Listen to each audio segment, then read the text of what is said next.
The Royal Rumble was yesterday in Riyadh, Saudi Arabia, inside of a 25,000-seat stadium that did not exist a month ago. As Triple H said, it was a parking lot. It was a strip of dirt, in his words. And they worked around the clock to get this thing up. This was not one of the better Royal Rumbles that WWE has ever done. I don't think it was a total throwaway garbage show like some people think. I mean, there's some extreme opinions on this show.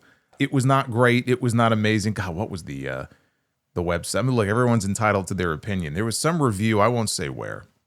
They said the show was amazing. I said, were you watching the same show that I was watching, or have the standards really fallen that far? Amazing is not a word I would use to describe, at least not in a positive way. Maybe in a negative way, some of the stuff on the show. But amazing is not a word I would use to describe the Royal Rumble. But, you know, it was not without its moments, very much a mixed bag. We had a women's Rumble that outshined the men's Rumble, mainly in the second half, and had more story beats to it than the men's match did. We had a great final match for AJ Styles against Gunther, followed by a lackluster WWE Championship match and a disappointing men's Rumble with the safe, predictable outcome. And while predictable does not always mean bad, I always say it, in this case, I wouldn't call it good.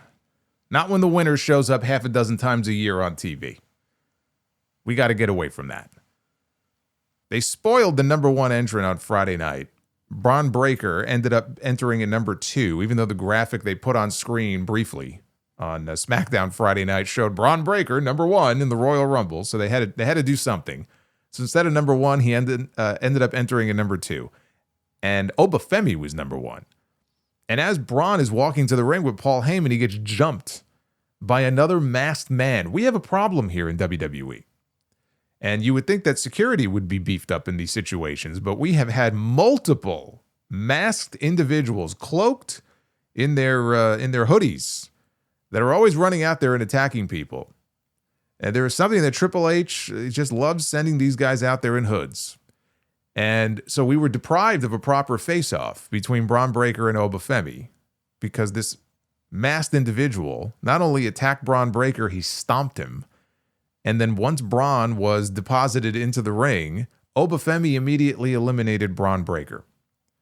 So you talk about a waste of Braun Breaker in the Royal Rumble. I presume this is going to lead to something worthwhile, but until I see what that is, I'm watching this going, wow, that's quite a choice there as far as how to utilize Braun Breaker on this show. Rey Mysterio, who was hurt on Raw Monday night, we weren't even sure if he was going to be in the Rumble. He did appear. He entered at number 4. 20 years after he last won the Royal Rumble.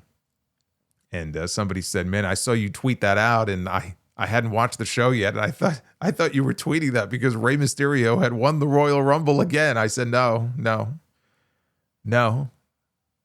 There's a better chance, I think, of me winning the Royal Rumble than Rey Mysterio winning another one. But no, Rey Mysterio, 20 years, though.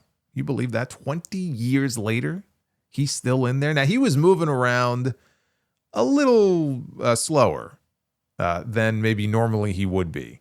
But the fact that he's even able to go out there and just fly around and do all the shit that he does is pretty incredible. Now, Cody Rhodes, he entered pretty early. What was he, number 10 or 11? I think it was number 11. So for him, for a big name like that, he entered pretty early this year. He threw out Trick Williams with no fanfare at all. We had Brock Lesnar entering, I believe, at number 22. And we got a very brief confrontation that was teased between Brock Lesnar and Obafemi. And instead of Obafemi eliminating Brock Lesnar, which is what I pitched coming into this match, they did the exact opposite. And they had Brock Lesnar eliminate Obafemi because Oba had gone after Logan Paul. He took his eye off the ball, and so Brock dumped him out. Now, if we end up getting that WrestleMania match out of it, that I'm hoping we do, and Oba wins, which he absolutely should, then it's fine. But I thought that this was completely ass backwards, the way that they did this, especially when you look at the way that they wasted Brock Lesnar's elimination. Now, before I even get to that, there was something in this match, and it was brief, and it was, in the grand scheme of things, not a big deal, but it pissed me off. Because Ilya Dragunov has been pushed as, this tough as nails guy, the Mad Dragon on SmackDown. He's going out there every week and he's having these killer matches and he's always fucking bleeding. He's so intense. He's the most intense guy on the WWE roster, right? But he's getting over through his matches and his in-ring work. And Lord knows they need more stars on SmackDown and more guys like that to get over. This is the first time that we've had any sort of interaction with him and Brock Lesnar, and you could have some fun with that. But of course, we can't have that. So what do? They have a spot in the corner where Ilya Dragunov is absolutely just lacing into Brock with these chops, which is something that we see him doing on television every single week. And it's it's like Gunther and the chops, right? It's one of his signature moves. And Brock is no-selling his entire offense and like literally is looking at him and laughing at him. And then he just dumps him out like a jabron. I fucking hated that. And to me, that was like a microcosm of everything that is wrong with WWE when it comes to the way that some of these bigger names and elder statesmen are booked relative to some of the newer guys on the roster. Fucking hated that. But speaking of things I hated, we had Jey Uso entering in number 25. Now, Jey Uso won the Royal Rumble last year. This is going to be my mea culpa here. Jey Uso entered the Royal Rumble last year, and I said coming into that Rumble, he wasn't my pick to win, but I did say, hey, keep your eye on Jey Uso. He could be a dark horse to win this thing, because at the time I said that, I mean, people look back on it now and probably like, well, I'm sure there were a lot of people saying that. When I said it, I felt like I was in the wilderness. Like there were not a lot of people who shared that opinion. But just the way that he was being booked, it felt to me like, you know what? He's got a real chance. Like, don't count him out. And then he went and he won the Royal Rumble. And then I was in a position to have to defend this because to me, it was like he was over. And you could see why the company would want to push him in a major way to try to capitalize on his popularity. And there was a story there where he could go into WrestleMania and challenge for and finally win the World Championship, which he had tried to before, and he failed, and he tried, and he failed. Every time he was in the ring with Gunther, even I think for the IC title. I think they wrestled for the IC. Maybe they didn't, but they had prior matches, and he just was unsuccessful, and so at least there's a story there that you can tell. I wasn't advocating that I wanted to see Jey Uso as the World Heavyweight Champion. That's just how it worked out. But I look back on that whole period now, and it's like, man, that's fucking terrible. It really was. It was awful. But anyway, he comes yeeting through the crowd. And it took forever for him to get down to ringside. As this was going on, as he is still making his entrance, and everyone's attention is turned to this guy yeeting through the crowd, in the ring, Cody Rhodes and LA Knight team up to clothesline and eliminate Brock Lesnar out of the ring. And then Jey gets in the ring, and the music stops. But he's got to run it back again. And so he runs it back again until Roman Reigns comes out, and he puts a stop to all of the silliness. And, because he was also like, hey, let's run it back again. And then he just fucking punched him in the face. But I watched this entire thing, and I'm like, are you fucking kidding me? Who is booking this? Now, I know they have different producers who all have a hand in this, and I'm sure Triple H does as well, but they have a lot of different opinions and a lot of different voices that are involved in booking various parts of these Royal Rumble matches. So I don't know who the culprit was, in particular, who was responsible for this entire sequence here. This whole sequence, really from the time that Obafemi was eliminated by Brock Lesnar on through Jey Uso's forever entrance, was one of the worst stretches, maybe the worst stretch that I have ever seen in a Royal Rumble match. And I have seen every single Royal Rumble match going back to 1988. Okay, that's a lot of Rumbles. That was by far the worst stretch that I've ever seen. This is what I thought of that stretch. You can flush that entire sequence down the fucking commode. And whoever was responsible for that should be ashamed and never put in that position again. Apparently, Shane McMahon, when he came in a few years ago and tried to help out and assist and produce behind the scenes, was so awful that his own father sent him home and basically fired him. So if they could do that to Shane McMahon, yeah, you can do that to whoever was responsible for that. Sit them down next time you put a match like this together, because this was awful. Number 30 was Gunther. And they had a spot here because Randy Orton was 29. Well, I mean, Randy Orton hasn't been 29 in about 15 years, but he entered at number 29. But they did a spot where Cody and Randy were working together. And Randy was holding Gunther for Cody to hit a Cody cutter, but then Gunther moved, and so Cody inadvertently dropped Randy with the Cody cutter. I assume that'll play into things at some point. They did a spot where Cody was almost dumped out, but he was skinning the cat. As he is skinning the cat and trying to make his way back in, Drew McIntyre flies in from out of nowhere and claymores him right in the side of the head and eliminates Cody Rhodes. And Jacob Fatu is looking down, glaring at McIntyre. Roman then dumps out a distracted Fatu. The final four in this match were Roman Reigns, Randy Orton, Gunther, and Logan Paul. This was the third time that Logan Paul was in the final four of the Royal Rumble match. Last year, he was in the final three. I mean, what are we doing here? He stumbled badly, by the way, on that buckshot into the ring. If he can't stick the landing, and that's not the first time that's happened. If he can't stick that landing and make it look good, he needs to find another move before he tears his knee out. Because if he keeps doing that, it's only a matter of time. He's going to tear a knee out. But at that point, you look at the final four and you already know it's either Roman Reigns or Randy Orton. And neither one was honestly a very appealing choice, especially as, primarily part-time guys these days. Randy Orton, he'll show up for maybe a couple months and then he'll disappear for like 3 or 4. Roman Reigns, I mean, we all know what kind of schedule he's on. Those were our options here because Logan Paul wasn't winning and Gunther wasn't winning. Once Orton got thrown out, it was down to Roman and Gunther. The match was effectively over. We were just waiting for Roman to toss his ass out, which he did.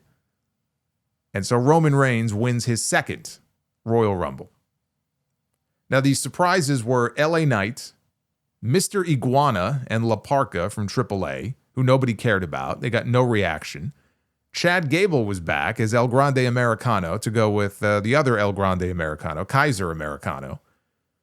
And we had the debuting Powerhouse Hobbs. And he comes out. They actually put the name Powerhouse Hobbs on the screen. And Michael Cole on commentary said, he used to be Powerhouse Hobbs, but now he's Royce Keys. So Royce Keys, which we already knew. We had heard that was the name he was going to be going with. He made his debut here. So I guess Jim Ross was right. Jim Ross was convinced that we're going to see him in the Rumble, not because anybody told him anything, but why would you sign a guy like that this close to the Royal Rumble and not debut him in the Royal Rumble?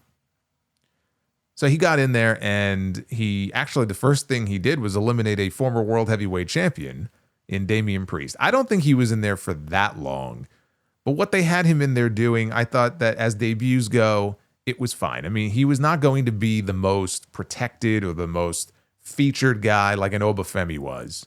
But if you were going to debut him in the Rumble, you want to at least give him a few eliminations and just make him look good. And I thought to that extent that that's what they did here. Now, of course, we wait to find out which brand he's going to end up on. I think SmackDown would be a good landing spot for him. But no Chris Jericho, because I know a lot of people, I was 50-50 on it. I think I said the other day, like I could also see them or Jericho being like, hey, why don't we save, this big return, first time back in 7 or 8 years, for a different time so that, it could get all the attention and he's not just one of 30 guys in the Rumble. So there was no Jericho in the match. There was no Dirty Dom. I thought Dominic would be back here. Dominic is going to be back on the AAA show next week. I guess he's going to be confronting El Grande Americano. I don't know if he's medically cleared. I don't know if he's going to do anything physical on that show. The fact that he wasn't in the Rumble tells me he's not cleared.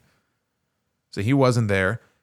Joe Hendry, I thought we might see Joe Hendry. He was not there. Actually, there was no one from TNA now that I think about it. They didn't have, and I think they've had, when Hendry was in there last year, right? He was the champion. He was still with TNA. We've had the Knockouts champion appearing in the Rumble a couple of times, Jordan Grace and Mickie James. So yeah, there was no one from TNA in either Rumble. And maybe the most surprising of all, even more so than Jericho not being in there, no Kit Wilson. And Kit Wilson was there. He was in Riyadh, but he was not in the Royal Rumble. Now, he's been getting over with this stupid theme song of his. And how they didn't have him in the Rumble to do some sort of comedy spot and get an entrance at least, I have no idea. Apparently, it was very important to have Mr. Iguana to crickets. He should have come out with a cricket on his shoulder instead of an iguana, because that's what he got coming out to the ring.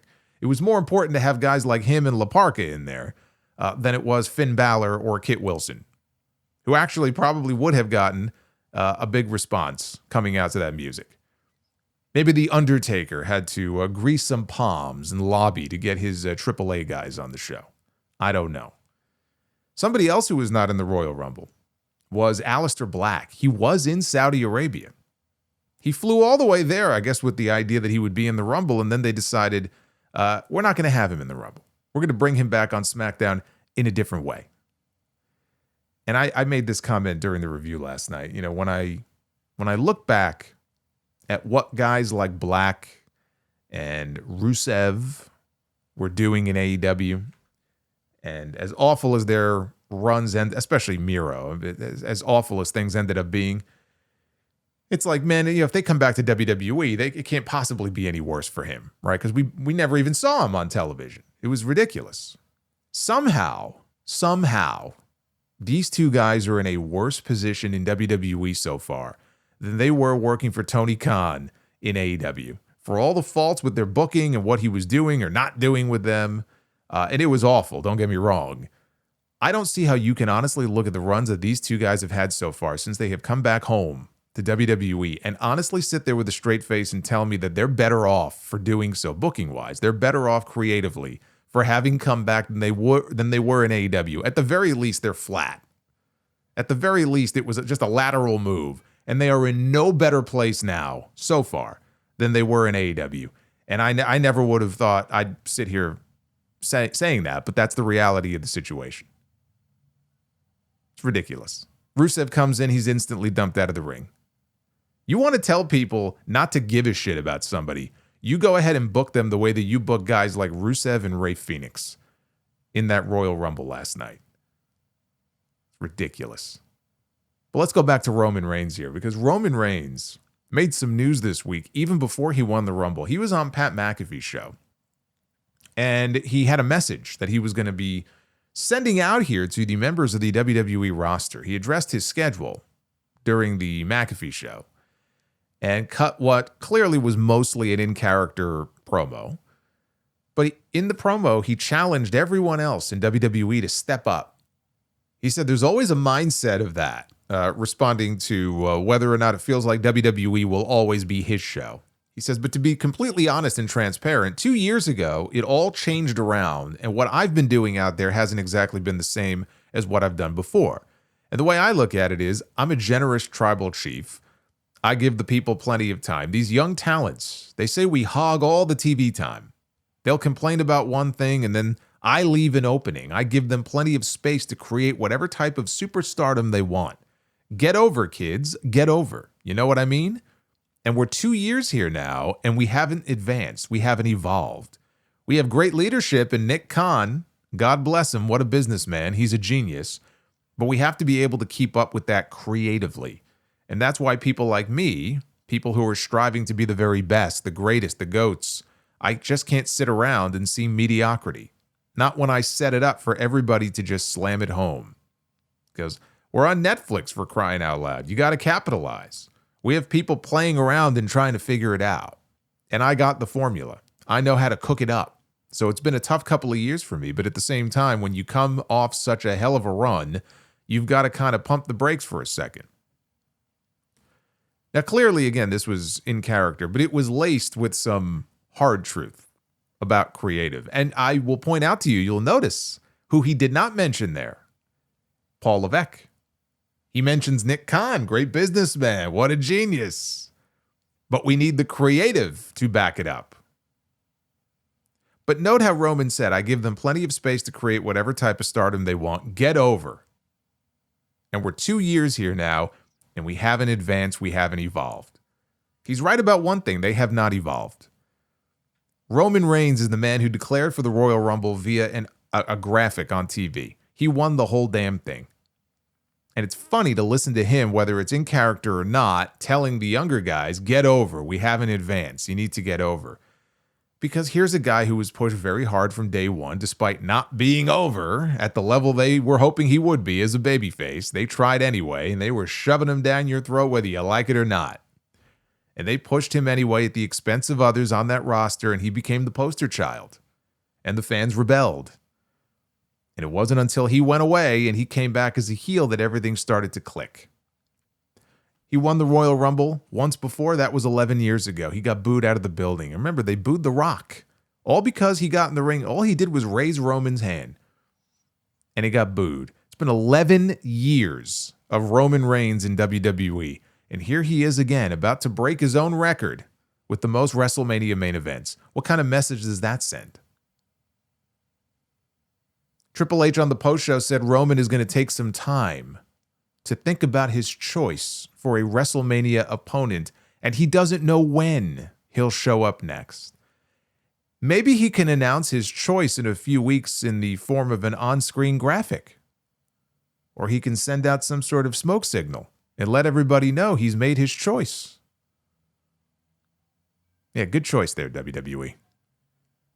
So now Roman Reigns is going to WrestleMania, everybody, and he's either going to be wrestling CM Punk, which honestly is the biggest, I mean, outside of him and The Rock, of course, it's the biggest match they could do. And it's a match one-on-one that we still haven't gotten. The closest we got to it was the triple threat from last year that had Seth Rollins involved. Yeah, it was last year he was on a podcast and he was talking about how the only way to elevate the World Heavyweight Championship would be for him to hold it. If you give it to me, I'll elevate that title. Otherwise, it's always going to be little brother to the WWE Championship. So perhaps that will be part of the story if he chooses to challenge CM Punk, which he should. And then Drew McIntyre. Look, there's still a very good chance Drew McIntyre is not going to walk into WrestleMania as the WWE Champion. We still have the Elimination Chamber coming up in Chicago.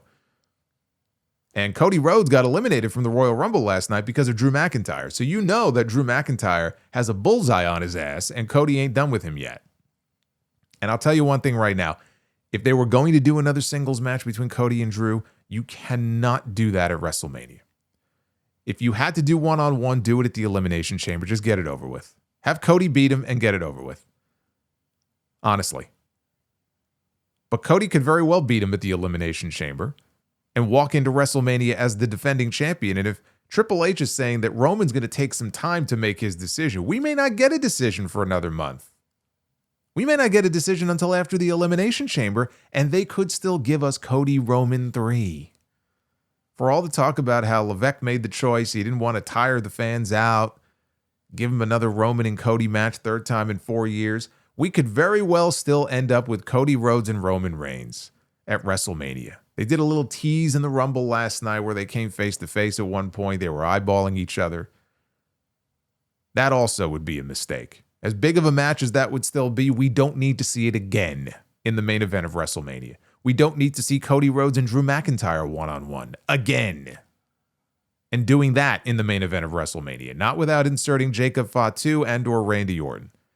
You have to involve either one or both of those guys just to add a little different spice and flavor to the match instead of going back to the one-on-one between those two. So for Roman, who do I think he's going to pick? Probably CM Punk. I think he should pick CM Punk.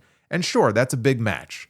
But the idea of Roman Reigns going to the main event of WrestleMania again to challenge for a championship, I just don't see how in the long run that is beneficial to anyone. I could see in the short term you have a big name like Roman in the Mania main event. But again, Roman Reigns will make maybe half a dozen appearances all year long. Do we really need someone like him back in the main event challenging for, or God forbid, winning again, the championship? No, we don't.